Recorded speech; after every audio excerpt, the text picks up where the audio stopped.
G'day guys, quick review about socks. I know, boring, socks. Hiking socks in particular. I've been using waterproof boots, Gore-Tex boots, you know, the best boots you can get, and at the end of the day, it doesn't matter what boot you get, total saturation of fabrics just happens, and after 1, 2, 3 days, sometimes you'll get there with your set of boots that dry fast, sometimes you don't. But an experience that happened to me pretty recently is I was on an extended hike, and my boots got really wet in the afternoon, and then it got to sub-zero overnight, and consequently in the morning my feet, putting them straight back into wet boots, was absolutely freezing. And then because I was in wet boots all day, my feet became really supple, or skin became supple, and then of course hiking out with heavy backpack tears all the skin open, you end up with blisters and all that stuff that you wouldn't normally get. So starting to look for solutions, and I remember a few years ago,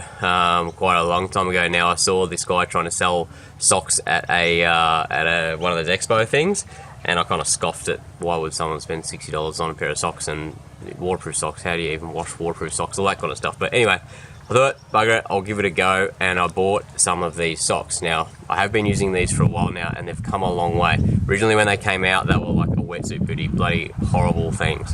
Now, merino lining, they feel just like a normal sock when you got them on. You can buy them different thicknesses and different heights. So this is the knee-high one, which effectively is like a gumboot. They're genuinely waterproof, like really good.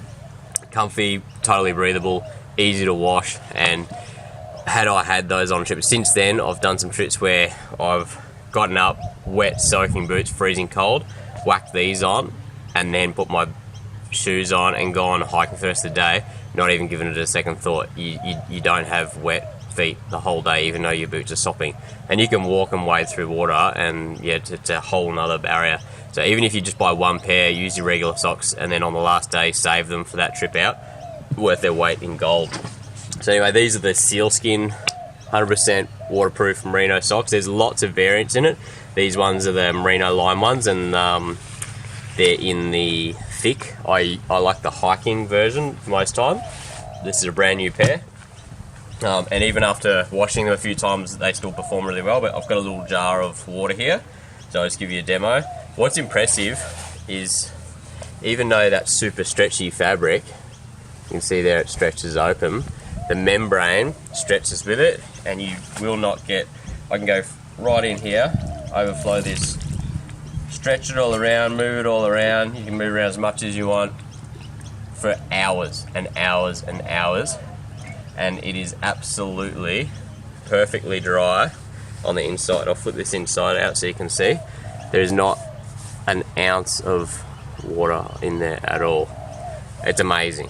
I didn't think it would be possible. And to wash them, I just wash them cold wash like I do with all my merino socks. I haven't had any drama with it at all, but I haven't done a test to see how long, but I mean, I'm in them for 6 to 8 hours and no water gets through. Might be good to just put this in overnight and see in the morning if put maybe some tissues in there to see if it actually gets through. But yeah, really good product. To save your feet from those blisters, I would have paid anything on that trip. Yeah, $60 is a small price to pay, even for a backup pair of socks. You can see there, they ring on the outside. You flip that inside out. Bone dry. So yeah, have a look at them. SealSkinz socks, they're made in England, they're still handmade in there. They test every single pair of socks coming out of the factory. They're genuinely a great product for us here in Oz. So yeah, check them out. Good bit of kit.